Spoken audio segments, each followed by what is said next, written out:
Assalamualaikum warahmatullahi wabarakatuh.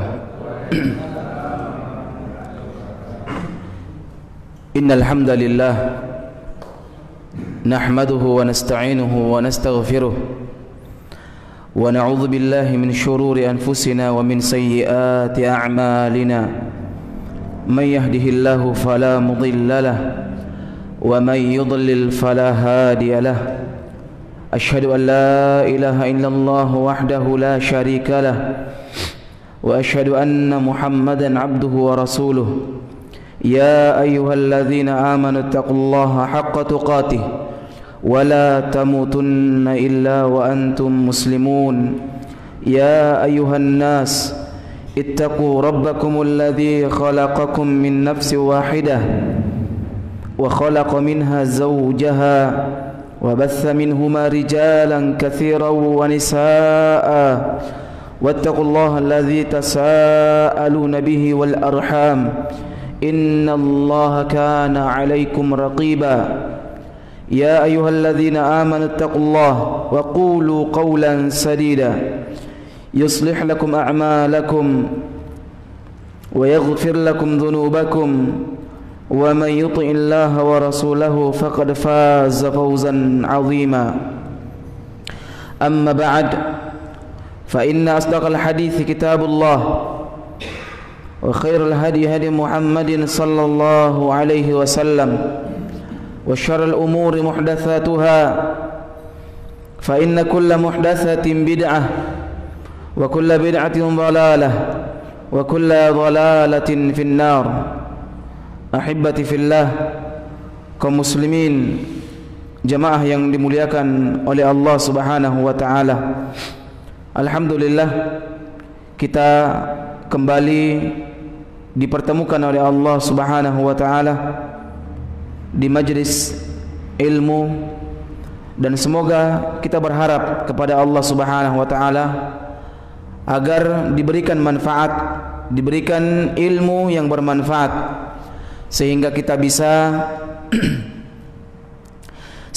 bisa istiqamah, tetap teguh di atas agama Allah Subhanahu wa taala sampai al-maut menjemput kita.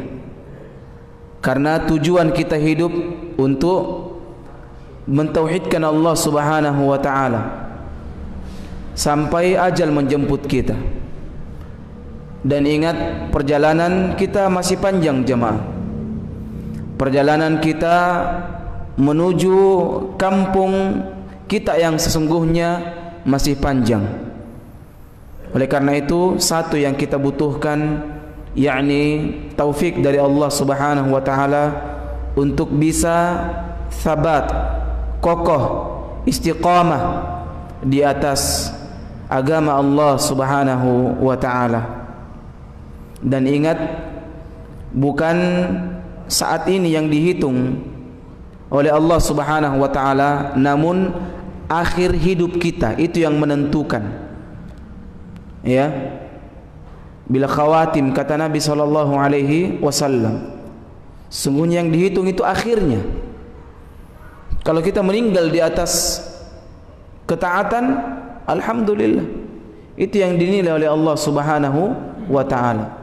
Mungkin sekarang kita mampu untuk beribadah, mampu sholat, mampu zikir, namun siapa yang sangka ya di akhir kehidupan kita, na'udzubillahi min dzalik, ada di antara kaum muslimin yang melakukan kemaksiatan dan didatangi al-maut, ya, na'udzubillahi min dzalik. Oleh karena itu, hendaknya kita banyak-banyak berdoa kepada Allah agar diistiqomahkan di atas agama Allah Subhanahu wa taala. Dan ingat, istiqomah ini tidak datang begitu saja, Pak. Istiqomah itu butuh usaha. Ya. Butuh usaha, bukan usaha minimal, tapi usaha maksimal. Usaha yang paling atas. Nah, karena sebesar-besar usaha seorang muslim untuk istiqamah, maka sebesar itu Allah berikan hidayah kepadanya. Ya, Allah mengatakan, man jahada fina lanahdiyannahum subulana. barang siapa yang berkeras, ya, berletih untuk menuju kepada kami, maka Allah Subhanahu wa taala akan memberikan petunjuk kepadanya. Lanahdiyannahum subulana, maka kami akan berikan kepadanya jalan-jalan yang banyak, diberikan kemudahan oleh Allah Subhanahu wa taala. Dan semoga kita semua, ya, bisa diistiqomahkan oleh Allah Subhanahu wa taala. Al-ikhwah rahimakumullah, alhamdulillah kita sudah, ya, menjelaskan sebuah hadis, ya, yang kita istilahkan hadis wasiat perpisahan Nabi sallallahu alaihi wasallam. Dan ada banyak pelajaran dalam hadis yang mulia ini, utamanya dalam masalah akhlak mereka, akhlak para sahabat Nabi yang mulia alaihi salatu wassalam, di mana mereka sangat cinta terhadap keimanan, cinta terhadap yang namanya wasiat nasihat dari Nabi sallallahu alaihi wasallam, cinta ilmu, ya. Mereka para sahabat itu adalah manusia yang paling gemar, yang paling semangat kalau yang namanya ilmu. Kemudian kita bisa juga di sini saksikan kelembutan hati para sahabat, ya. Hati mereka merupakan hati yang paling lembut, ya. Diberitakan dalam hadis ini sampai nasihat Nabi ini membuat mereka menangis. Di majelis-majelis ilmu mereka menangis, ya. Kenapa? Karena saking lembutnya hati mereka. Nah, dan ini bukan pertanda riya, Pak. Jadi jangan katakan, ini orang menangis, ini ibadah, ini kayaknya riya ini. Hati-hati orang seperti ini, ya. Jangan suka bernegatif thinking, ya, namanya, berburuk sangka kepada saudara kita, ya. Nah, dalam hadis ini juga memberikan pelajaran sama kita bahwa diharamkannya berpecah belah dalam agama. Hendaknya kita bersatu di atas agama Allah Subhanahu wa taala. Naam, dan hendaknya kita juga berhati-hati, karena Nabi menyampaikan kepada kita, memberitakan kepada kita bahwa umatnya Nabi sallallahu alaihi wasallam akan terpecah belah, ya, akan berpecah belah. Tapi Nabi sallallahu alaihi wasallam memberikan kepada kita satu obatnya. Apa itu? Yakni hendaknya kita berpegang di atas sunnah Nabi sallallahu alaihi wasallam dan para sahabat. Nah, kemudian ada juga hal yang perlu kita perhatikan untuk berhati-hati dengannya. Apa itu, Pak? Berhati-hati dalam perkara yang baru dalam agama. Berhati-hati dalam perkara ibadah, perkara agama yang Nabi dan para sahabat tidak pernah amalkan. Nah, tidak pernah amalkan. Jadi gampang, Pak, kalau kita mau tahu ini amalan bagus atau tidak, ya, bisa diterima di sisi Allah atau tidak, gampang sekali. Tanya, apakah Nabi dan para sahabat mengamalkan? Itu saja yang kita tanyakan. Kalau diamalkan, mana dalilnya? Kalau tidak, maka tinggalkan. Karena tidak mungkin kita lebih faham kebaikan dalam agama daripada para sahabat. Gampang, Pak. Apalagi ini sudah masuk, sudah hampir berakhir bulan Safar, ya. Saya sering ambil contoh ini, Pak, karena masih ada orang yang merayakan, masih ada orang yang melakukan bulan apa itu? Bulan Rabiul Awal. Dikatakan bulan kelahiran Nabi sallallahu alaihi wasallam. Maka manusia berlomba-lomba untuk merayakan ulang tahun Nabi sallallahu alaihi wasallam. Nabi tidak pernah lakukan. Nah, sahabat juga tidak pernah lakukan. Padahal mereka umat yang terbaik. Nabi sallallahu alaihi wasallam katakan apa? Khairun nasi qarni. Sebaik-baik manusia yang di kurunku, di generasiku, kata Nabi. Tsumma alladziina yalunahum, kemudian para tabi'in. Tsumma alladziina yalunahum, yakni tabi'ut tabi'in. Tiga generasi ini disebut generasi emas dalam Islam, generasi terbaik dari umat ini. Tapi toh mereka tidak pernah merayakan ulang tahun Nabi sallallahu alaihi wasallam. Saya pernah di majelis ini, di masjid ini menyampaikan sejarah tentang ulang tahun Nabi sallallahu alaihi wasallam di abad ke-5 Hijriah, awal-awal abad ke-5 Hijriah. Dan yang merayakannya bukan orang terbaik dari umat ini, mereka orang-orang Syiah Karamitah, orang-orang Syiah Karamitah yang membenci Islam tapi berpura-pura mencintai Islam. Sangat disayangkan orang-orang sekarang ikut-ikutan ya, tanpa ilmu. Nah, mereka menganggap itu suatu agama, padahal Nabi sallallahu alaihi wasallam tidak pernah mengamalkannya, tidak pernah memerintahkannya, tidak pernah mengisyaratkannya. Ada isyarat Ustaz dari Nabi. Apa itu? Ketika Nabi berpuasa merayakan hari kelahirannya. Sahih? Kan begitu kan? Nabi merayakan hari kelahirannya. Ini isyarat dari Nabi. Nah, maka tanya mereka, hadis ini sudah ada di zaman para sahabat atau tidak ada? Kan Nabi ditanya, Pak, ya Rasul, kenapa engkau berpuasa ya Rasul? Ya, Nabi katakan apa? Ini hari aku dilahirkan dan hari diturunkannya Al-Quran. Bagaimana membantahnya? Bantahnya tanya, apakah hadis ini diketahui oleh para sahabat atau tidak? Kira-kira apa jawabannya, Pak?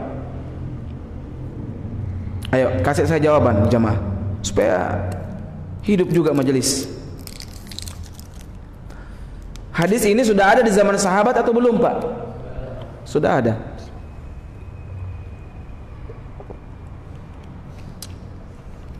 Apakah ada di antara para sahabat yang memahami hadis ini untuk merayakan perayaan Maulid? Ada. Kenapa orang sekarang lebih paham hadis ini daripada para sahabat memahami hadis? Bukankah ini yang menganggap enteng Nabi dan para sahabat? Mudah sekali.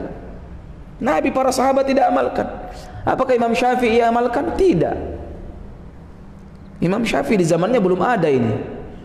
Imam Syafi'i abad kedua Hijriah. Imam Ahmad bin Hanbal juga belum ada perayaan itu. Di akhir-akhir kehidupan para tabi'ut tabi'in baru. Ya. Nah, yang disematkan oleh Abu Ubaid Al-Qaddah, ini dia. Ya. Ada yang mengatakan katanya yang menghidupkan perayaan ini adalah Salahuddin Al-Ayyubi. Salah, Pak. Sultan Salahuddin Al-Ayyubi justru memerangi orang-orang yang merayakan. Coba kita baca sejarah, Pak. Jangan piti-piti. Ya. Ini namanya PK. Apa PK? Piti kana-kana. PKK ya. Nah, jadi saya ingatkan terus ini, Pak, karena masih ada yang kaum muslimin yang belum tahu ya tentang agama ini. Mereka senantiasa ikut-ikutan dengan kebiasaan semata. Ya. Kalau di kampung saya, Pak, sampai ngutang. Ya. Sampai ngutang, Pak. Satu orang satu ekor, Pak. Kalau 4 anak tak, tambah mamaknya tambah bapaknya, berapa ekor itu? 6. Apalagi corona ini, Pak, susah uang. Belum lagi yang lain yang punya banyak anak 9 harus itu, Pak. Belum lagi telurnya, belum lagi songkolokna. Dan anehnya ini yang makan bukan dia, Pak. Yang makan karaeng. Ya? Karaeng yang dipakan. Nah, katanya ini adat. Ini kan adat, Ustaz. Kalau begitu tidak berpahala kalau begitu. Tidak berpahala. Karena bukan perkara agama kan? Bukan perkara agama. Ngapain dihabis-habiskan uang untuk itu kalau itu termasuk urusan dunia saja umpamanya, kalau memang urusan dunia sampai ngutang. Ya? Jadi tidak ada lagi, Pak. Sampaikan kepada keluarga kita untuk tidak lagi. Ya, kalau kita mau lebih bagus, Pak, sedekahkan itu uang, lebih bermanfaat, Pak. Sekarang banyak orang miskin, Pak. Banyak orang miskin sekarang, orang putus pekerjaannya, ya, tidak tahu lagi kerja apa.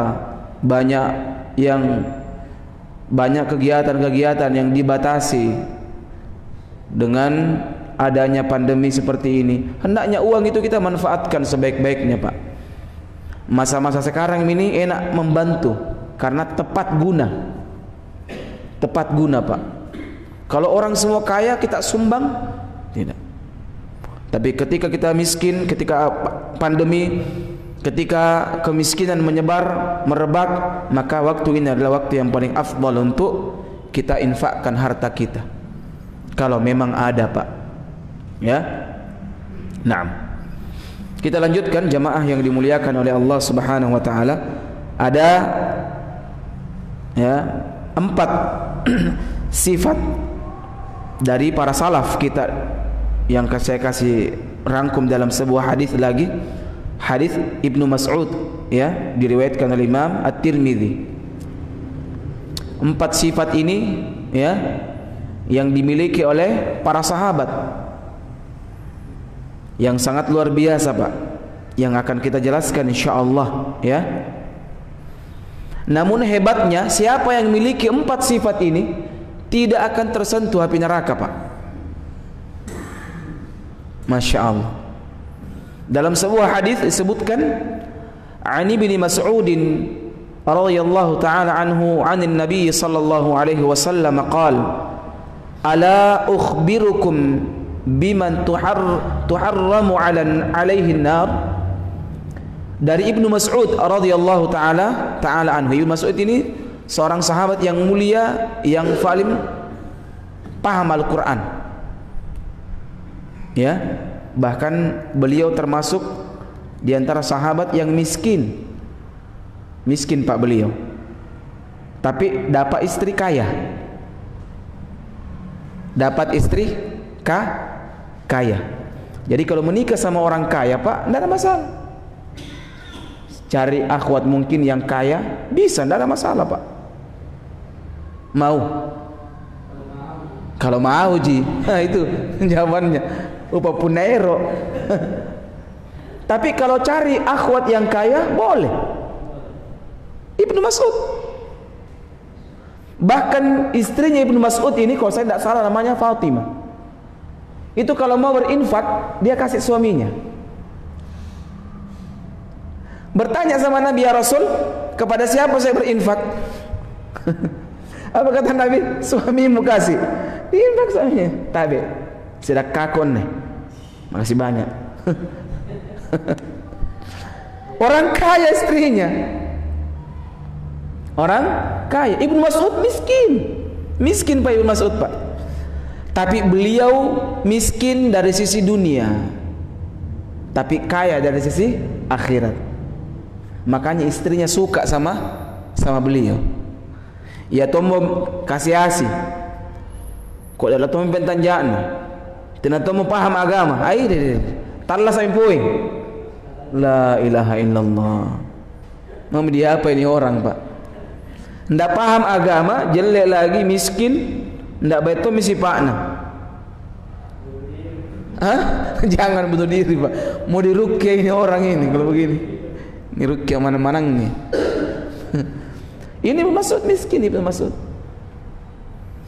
Jadi kalau ada orang cari akhwat, cari perempuan yang punya harta, ini bukan aib. Ini bukan aib ini, Pak. Ini boleh. Ingat, boleh. Yang jelas perempuan yang bagus agamanya. Jangan perempuannya pelacur. Saya mau cari orang kaya, tidak apa-apa pelacur. Ini nggak boleh. Haram. Karena pezina tidak boleh menikah kecuali dengan pezina juga. Ya. Ini kata Allah Subhanahu wa taala, dan tidak boleh kita nikahi wanita pezina, tidak boleh. Na'udzubillahi min dzalik. Biarkan dia juga dengan laki-laki pezina atau laki-laki fasik yang lain. Nah, namun saya ingin ingatkan kepada ikhwan sekalian, ya, mencari wanita yang baik agama dan memiliki harta itu boleh dalam Islam. Apalagi kalau dia faham agama, bagus agamanya, Pak, dia akan manfaatkan hartanya untuk membantu agama ini. Nah, paham semua sampai di sini? Nah, makanya cari akhwat yang kaya, ya. Nabi sallallahu alaihi wasallam mengatakan, "Ala ukhbirukum biman tuharramu alaihin nar?" Nabi sallallahu alaihi wasallam mengatakan, maukah kalian aku tunjukkan orang yang haram baginya sentuhan api neraka?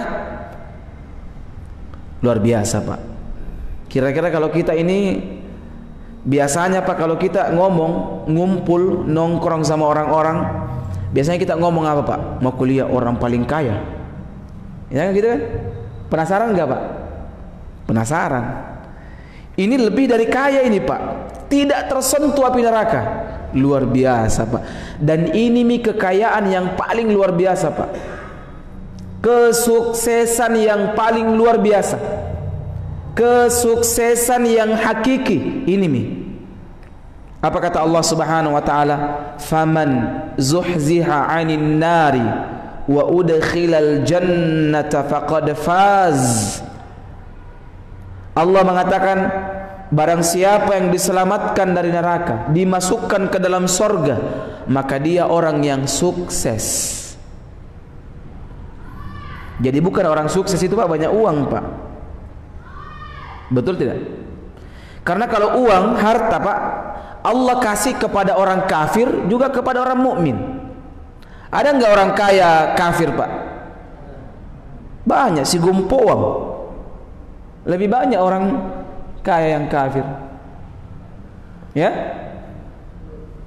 Fir'aun kaya, Fir'aun. Haman kaya. Qarun namanya, bukan karung. Harta karung.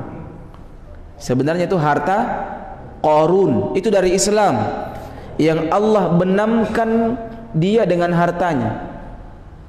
Harta Qarun, bukan harta karung. Ya. Nah, orang-orang kaya semua. Bahkan di zaman Nabi orang-orang kaya, Abu Jahal, Abu Lahab, Abu yang lain itu kaya-kaya semua, Pak. Tapi apakah Allah cinta sama mereka? Tidak. Namun kalau Allah berikan hidayah Islam, ilmu kepada seorang, itu tidak Allah berikan kecuali kepada orang yang Allah cintai. Tidak mungkin Allah berikan ilmu dan hidayah kepada orang yang Allah murkai. Tidak mungkin, Pak. Nah, begitupun dengan hadis yang mulia ini. Nabi SAW katakan, inginkah kutunjukkan kepada kalian orang-orang yang tidak tersentuh api neraka? Kalau kita kira-kira mau tidak, Pak? Mau tahu? Maulah. Para sahabat mengatakan, qalu bala ya Rasulullah. Tentu wahai Rasulullah. Nabi SAW mengatakan, qal ala kulli hayyin layyin qaribin sahlin. Masya Allah. Ya, ketahuilah wahai sahabatku, orang-orang yang haram tersentuh dari api neraka, mereka orang yang hayyin, layyin, qaribin, sahlin. 4 sifatnya, Pak. Dan ini insya Allah akan kita bahas, ya. Yang pertama yakni hayyin, sifat hayyin. Apa itu sifat hayyin, Pak? Sifat hayyin itu sifat tawadhu. Tawadhu, tidak sombong, tidak merasa angkuh, tidak ujub, tidak bangga dengan dirinya. Nah, tidak membanggakan dirinya. Ini semua yang sifat-sifat apa tadi? Hayyin. Nah, sifat tawadhu. Kalau orang Makassar lawannya tawadhu apa itu? Borroy. Orang borro. Jadi bisa kita pahami, Pak. Berarti orang yang borro, hati-hati dia. Rentan dia dengan neraka Allah Subhanahu wa taala. Tidak baik sifat borro, Pak. Dibenci sama manusia. Sifat borro itu. Bahkan sifat tawadhu ini sangat luar biasa, Pak. Kemuliaannya luar biasa. Memang itu, Pak, manusia, Pak. Memang manusia. Makanya susah ini, Pak. Karena memang manusia itu senang dengan pujian. Betul tidak? Iya. Senang diangkat-angkat. Iya. Nah, bahkan saking maunya orang diangkat-angkat itu, Pak, sampai-sampai kalau tidak ada orang yang angkat, ya, diangkat sendiri dirinya. Saya itu tidak, Jina. Iya, saya itu tidak. Nah, hati-hati ini, Pak. Ini ujub. Ini bisa menghanguskan amalan. Sifat seperti ini, Pak. Dan sifat menjerumuskan seorang ke dalam kebinasaan. Kenapa? Susah dinasihati orang begini, Pak. Susah dinasihati. Orang kalau punya sifat sombong, susah dinasihati, Pak. Aku senjintu, apa tahu engkau? Karena hakikat kesombongan, Pak, Nabi katakan al-kibar. Kibar namanya dalam agama, Pak. Nabi sebutkan al-kibar batrul haqq wa ghamtun nas. Orang sombong itu, Pak, kalau dia menolak kebenaran dan menganggap enteng orang. Ya? Ada orang dinasihati, Pak, ini begini. Apa tuh? Hati-hati, Pak. Ini orang sombong ini. Dan ingat, tidak akan masuk surga, Pak. Orang sombong tidak akan masuk surga. Nabi langsung sebutkan ini, ya. Tidak akan masuk surga, tidak akan mendapatkan kebaikan. Nah, orang-orang yang sombong. Makanya ini akhlak yang pertama yang wajib kita miliki, Pak. Apalagi Nabi SAW memang itu diutus, Pak, untuk memperbaiki akhlak kita. Apa yang Nabi SAW katakan? Innama bu'ithtu liutammima makarimal akhlaq. Nabi SAW katakan, aku diutus untuk menyempurnakan akhlak yang mulia. Menyempurnakan, Pak. Jadi orang-orang Arab itu, Pak, sebenarnya mulia-mulia mereka akhlaknya. Saya sudah sebutkan, sering sebutkan itu. Orang-orang Arab itu paling hebat akhlak mereka, Pak. Terhadap orang tua mereka sangat luar biasa, Pak. Memuliakan tamu, tidak tanggung-tanggung, Pak. Dulu orang-orang Arab, sampai sekarang juga, Pak, kalau musim haji itu tidak perlu kita bawa bekal. Tidak perlu, Pak.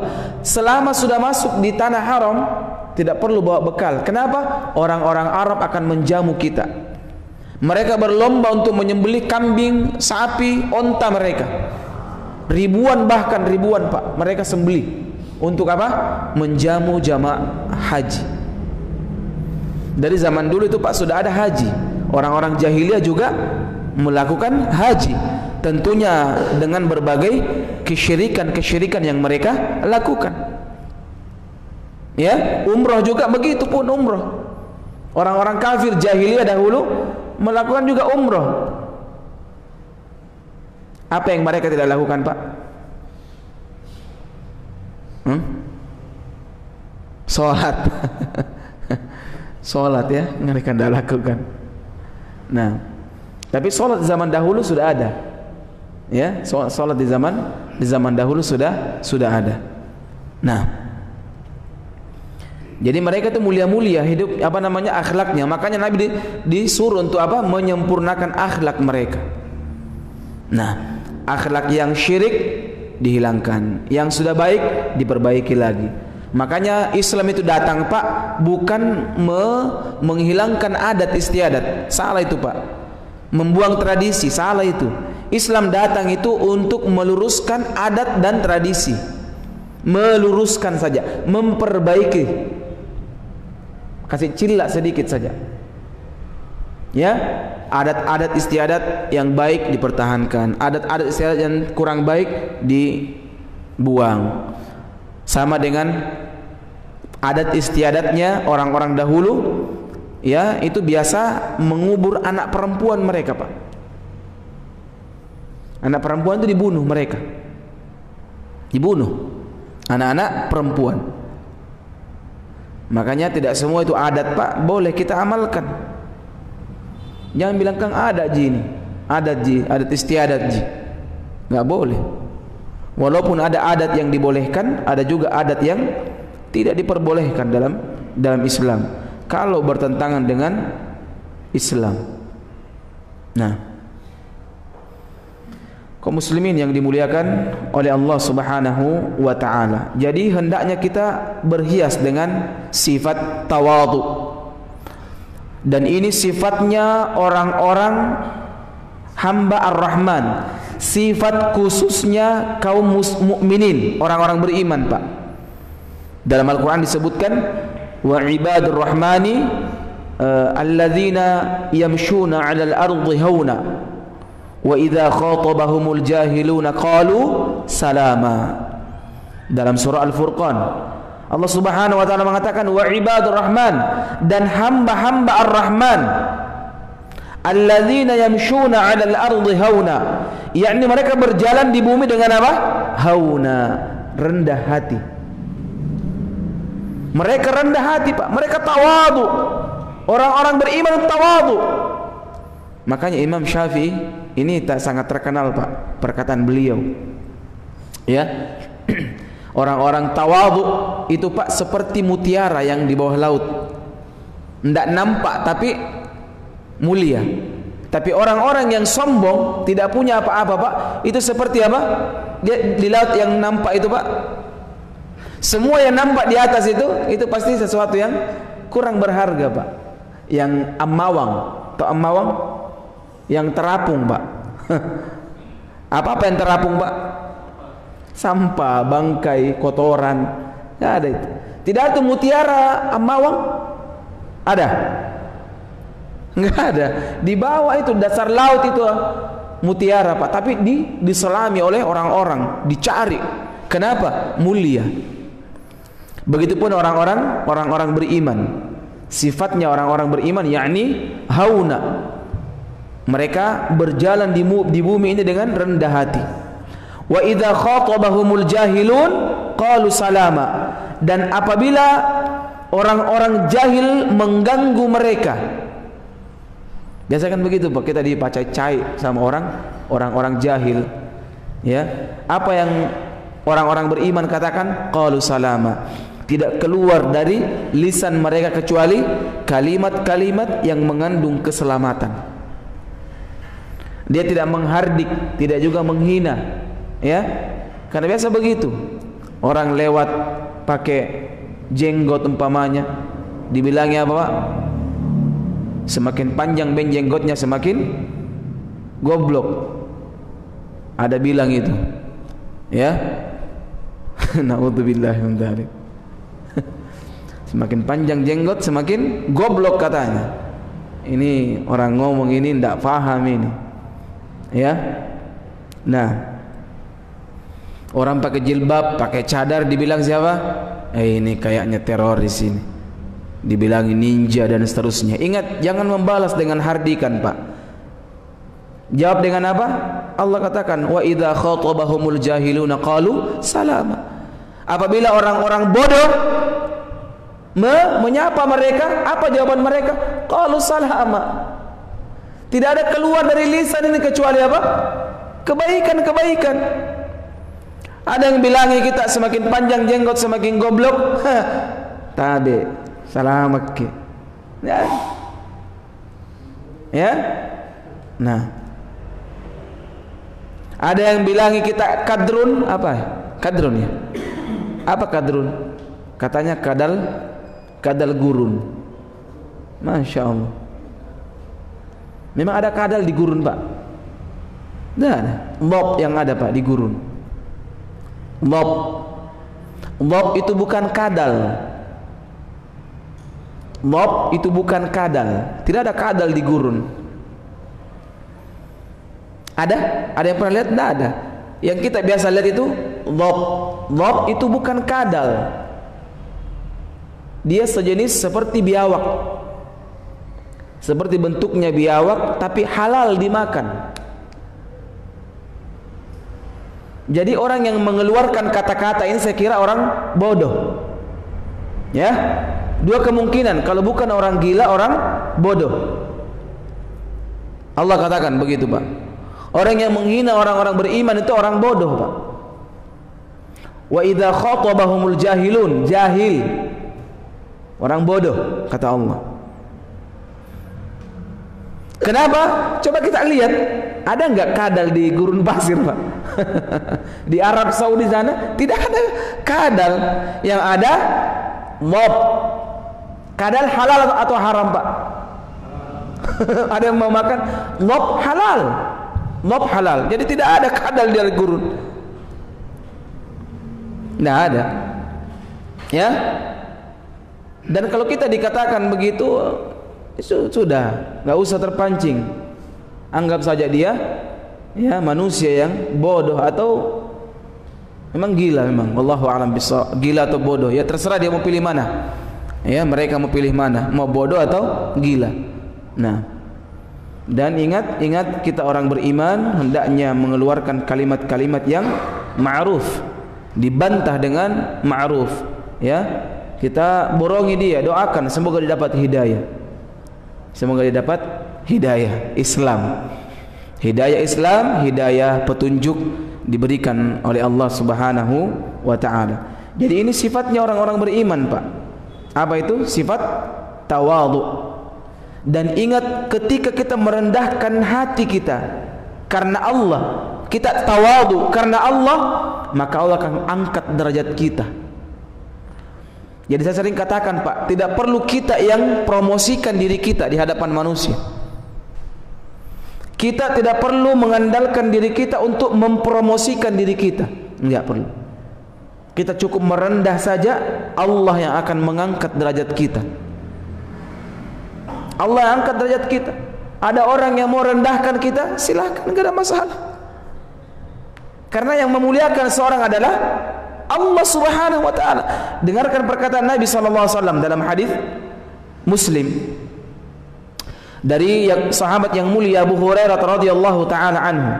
Nabi katakan, "Wa ma tawadha'a ahadun lillah illa rafa'ahu Allah." Barang siapa yang tawadhu karena Allah, merendah. Tawadhu itu, Pak, ridho dianggap tidak ada apa-apanya dia.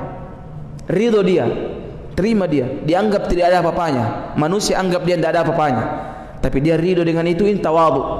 Dia lakukan karena Allah.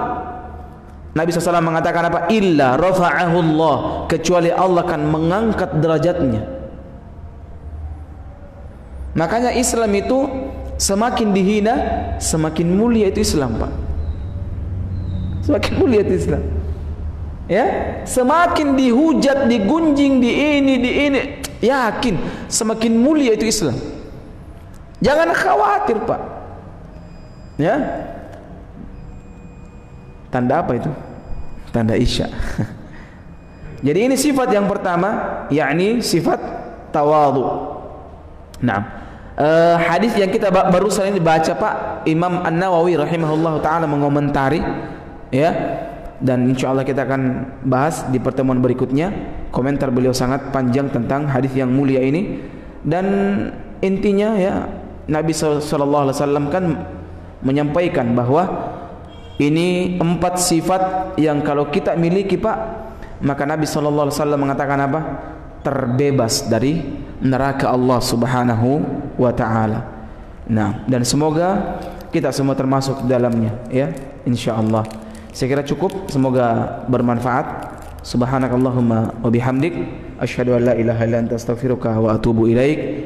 Assalamualaikum warahmatullahi wabarakatuh.